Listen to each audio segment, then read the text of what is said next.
Assalamualaikum dan salam sejahtera. Saya Syazrina binti Sajini dalam sabaran Kawakilat Polis bertemakan Wira Bidara. Kerjalah elok-elok. Jangan ambil duit orang. Itu pesan. Jaga maruah. Siapa sahaja pasti mengetahui mengenai kepribadian Ketua Jabatan Siasatan Jenayah Selangor SAC Nik Izani Muhammad Faisal. Beliau merupakan seorang pegawai polis yang cukup terkenal dengan sifat kasih sayang, nilai kemanusiaan dan ihsan yang tinggi di sebalik ketegasannya menjaga keselamatan warga tempatan. Telah banyak cerita dan kisah kebaikannya yang sering kita temui di media sosial. Lebih-lebih lagi, beliau sering mengungkapkan slogannya, One Good Deed a Day. Nik Izani bin Muhammad Faisal, 43 tahun, dilahirkan di Kuala Lumpur dan telah 14 tahun mendirikan rumah tangga serta mempunyai seorang cahaya mata lelaki berumur 13 tahun. Anak sulung daripada dua adik-beradik itu telah melanjutkan pelajarannya dalam bidang International Business dan Minor in Psychology di Johnson & Wales University, Rhode Island, US. Setelah bergraduasi, beliau bekerja sebagai pegawai sales dan marketing di salah satu syarikat di US. Beliau juga sempat bekerja sebagai komputer software startup.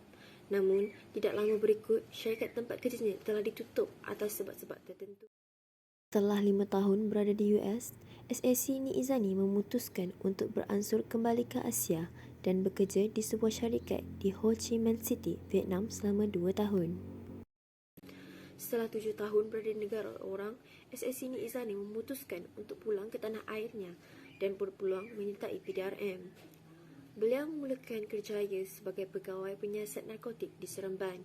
Kemudian beliau dipindahkan ke Kota Kinabalu sebagai ketua bahagian narkotik selama 2 tahun.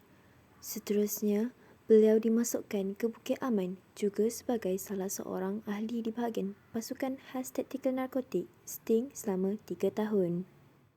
Sebelum dilaporkan sebagai ADC kepada Timbalan Ketua Polis Negara, beliau juga sempat mengutai bahagian narkotik di Ceras. Setelah 9 bulan berkhidmat sebagai ADC, beliau ditempatkan di Perhubungan Antarabangsa urusan TKPN. Sehingga tahun 2020, SAC Nik Izani diarahkan untuk ke Petaling Jaya dan memangkul jawatan sebagai Ketua Polis Petaling Jaya pada 17 Februari 2020, menggantikan Senior Assistant Commissioner Muhammad Zani Cik Din.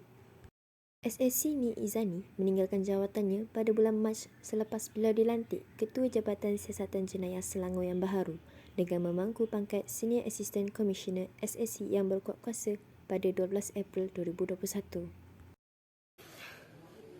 Baru-baru ini juga, beliau telah viral di sosial media kerana perbuatan beliau yang membantu seorang suri rumah yang ditahan selepas gagal membayar barangan makanan dan ubat-ubatan di sebuah pasaraya 20 Januari lalu.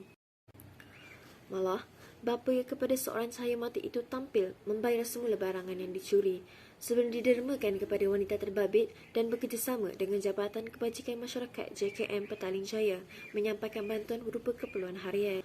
Beliau berkata, perbuatan mencuri itu adalah satu jenayah, tetapi untuk menghukum satu keluarga miskin dan kelaparan juga adalah satu perkara yang tidak betul. Dapat pelbagai lagi kisah-kisah beliau yang membuatkan masyarakat jatuh hati dengan sikapnya. Oleh itu, kita boleh mengambil inisiatif dan amalan positif yang ditunjukkan oleh SAP Nik Izani bin Muhammad Faisal.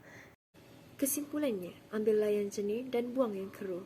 Sekian dari saya, Syazrina binti Sajini. Assalamualaikum dan salam satu Malaysia.